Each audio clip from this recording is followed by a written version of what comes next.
Olá, bem-vindo aqui a mais um tutorial de iniciação ao Blender. Eu sou Luciano Viana e neste tutorial aqui nós vamos entender as diferenças entre as duas ferramentas de cópia aqui, que são ferramentas básicas. A primeira é a Shift mais D e a segunda é a Alt mais D. Bem, vamos entender primeiro a Shift mais D, como é que funciona o processo, ok? Selecionando qualquer um objeto aqui na minha área principal, eu posso dar Shift D. Quando eu clico Shift mais D, repare que quando eu movimento o mouse, eu já tenho uma cópia aqui criada. Mesmo ainda não restringir essa cópia aqui na minha área espacial, ou seja, não efetivei a ação dela aqui na minha área. Eu agora, antes de fazer essa ação, eu tenho como utilizar três coordenadas que você já conhece, que é a Z, a Y e a X, que vão me permitir eu restringir a movimentação dessa cópia através de qualquer um desses três eixos.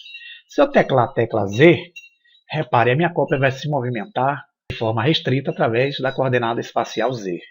Se eu apertar a tecla Y, ela se movimenta através da coordenada Y e assim sucessivamente. Eu vou fazer essa cópia e vou colocar essa cópia nessa posição aqui.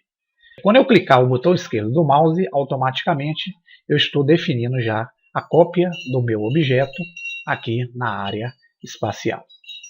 O que é que acontece aqui? Quando eu faço uma cópia utilizando o Shift mais D, eu posso chegar aqui no R de rotação, fazer com a seleção individual desse objeto a rotação individual. Posso chegar nesse daqui, dar um R e fazer a rotação individual desse objeto. Ou seja, eu faço uma cópia independente do original. Se eu quiser utilizar mapeamento de cor no objeto, é assunto para um tutorial posterior, mas vamos aqui só para como exemplo. Eu vou desativar a seleção dos dois objetos com a tecla A. E aqui, no botão de painel de propriedades, eu vou fazer um rolamento aqui do mouse até achar o ícone que representa o painel de materiais. Quando eu clico aqui com o botão esquerdo, repare que abre-se aqui as propriedades referentes a materiais. Esse é o painel que me permite colocar cor nos objetos aí na área 3D. Por padrão, já existe um slot de cor chamado material, e a cor aplicada aos materiais na área 3D tem sido a cor cinza que aqui aparece.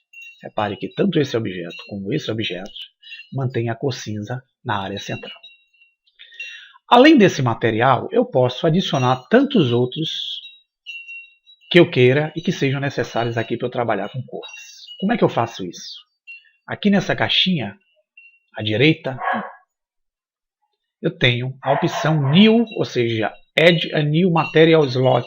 Quando eu clico sobre essa opção aqui, eu crio um novo slot de material. Aparece esse pequeno ícone que ainda não está definido, porque repare que não aparecem as propriedades embaixo ainda. Então eu só criei o slot, mas não criei a cor que eu vou usar nesse slot criado aqui. Para eu poder adicionar uma cor a esse slot, eu tenho que vir aqui nesse painel New aqui embaixo, repare, onde tem Add a New Material. Então clico aqui sobre o mesmo, e aí sim, ó, material foi dado um novo nome. Como já existia um nome material, ele vai automaticamente nomear o segundo com o nome material.001. Essa nomenclatura aqui nós podemos depois alternar e colocar outros nomes desejados. Veremos isso brevemente. Bem, no momento que eu criei um segundo slot aqui, eu tenho a opção de criar uma cor para esse slot. E para eu criar uma cor para esse slot, aqui no painel Preview, que aparece aqui embaixo na guia Preview, eu tenho uma aba chamada Diffuse. Na aba Preview, eu tenho a visualização da cor do objeto que eu estou utilizando. Na aba Diffuse, eu tenho como mudar a cor que vai ser aplicado à textura do meu objeto na área 3D. Então, quando eu clicar aqui nessa caixinha, o padrão está branco, clico sobre a mesma.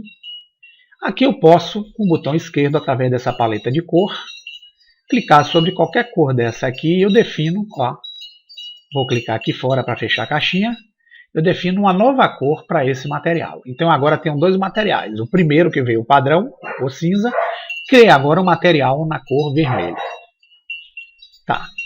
Então o que é que acontece na cópia feita com Shift mais D? Se eu selecionar esse segundo objeto que aqui aparece, que foi a cópia, e selecionar aqui, repare que quando eu clico nessa caixinha aqui, eu tenho os materiais que eu criei. Essa opção do material que eu criei, repare que eu dou uma nova coloração a este outro objeto que aqui aparece na minha área. Então, os objetos funcionam de forma independente um do outro. Se eu vier aqui na Edit Mode, para fazer a edição dos subobjetos, vou dar um zoom aqui para vocês verem. Quando eu clicar na vértice desse objeto aqui, selecionar essa vértice e quiser fazer uma deformação dela com a tecla G, repare que somente esse objeto sofre a alteração.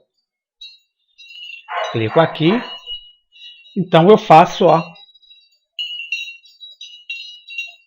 transformação do objeto de forma independente um do outro. Se eu quiser fazer desse, eu tenho que voltar para Edit, para Object Mode, selecionar esse objeto, voltar para Edit Mode, clico aqui, vou dar um G, repare que eu fiz totalmente duas transformações independentes, com o original e com a cópia que eu criei. Vamos entender agora como é que funciona a nossa tecla de atalho Alt mais D, que irá permitir também fazer a cópia do nosso objeto. Antes de mais nada, eu vou dar um reset na minha área de trabalho, para iniciar do passo zero. Só para facilitar, mas tem outros meios também de começar. Então, estou aqui novamente na minha área inicial. Eu agora vou usar o modo de cópia através do atalho Alt mais D. Então, quando eu der o Alt mais D, repare que a minha cópia está aqui criada automaticamente. Se eu for definir o eixo Y para restrição, eu vou dar o Y, movimento e clico. Pronto. Está aqui a minha cópia, basicamente parecida com a outra que nós fizemos aqui. Vamos agora ao passo da cor. Vou aqui no meu botão de propriedades, vou fazer o rolamento para encontrar o painel de material. Novamente, ó, meu material padrão é o cinza. Vou criar um novo slot de material de cor, clicando aqui. Por enquanto não tem nome, não tem propriedade. Vou criar aqui, ó, a propriedade. Quando eu der o new aqui, aí ele já cria o material e já cria as propriedades aqui embaixo. Vamos alterar a cor para o vermelho? Vou clicar aqui embaixo, na aba de fios, vou escolher o vermelho. Tá vendo? Da mesma forma que eu fiz, o que acontece agora? Se eu tiver esse material selecionado como ele está aqui, entrar na Edit Mode, repare que a seleção desse objeto é válida para os dois que aqui se encontram. Então, se eu clicar aqui na aba de material e mudar para essa cor, esqueci de dar o Assign que aqui aparece. Eu criei. Mas quando eu dou o Assign, automaticamente, olha, os dois objetos estão a mesma cor. Ou seja, a cópia, toda modificação que eu fizer, tanto na cópia como no original, né, vai ser influente nos dois objetos. Então, se eu quiser também fazer a transformação aqui, clicando só no ponto desse e der um G, o outro sofre a mesma transformação. Se eu quiser clicar nesse outro ponto aqui, vamos agora clicar numa aresta. Vou escolher aqui a Edge Select, vou clicar na aresta, vou deslocar com a tecla G. Repare que a cópia está tendo a mesma influência, né? Ou seja, o original está tendo a mesma influência das transformações que eu estou fazendo na cópia. Vamos agora aqui para o original. Vamos voltar aqui para Object Mode. Dessa vez eu vou selecionar o original e vou voltar para Edit Mode. E agora eu vou fazer as influências também no original e a cópia sofre as mesmas influências. Então a diferença entre você fazer a cópia com Shift mais D e Alt mais D é que com Shift mais D você faz a cópia e os dois objetos, tanto o original como a cópia que você criou ou as cópias que você pode fazer do mesmo objeto, vão ser independentes um do outro. Alt mais D fará com que as cópias e os originais sejam dependentes um dos outros, ok? Então é isso aí, gente. Vamos até o próximo tutorial. Um grande abraço.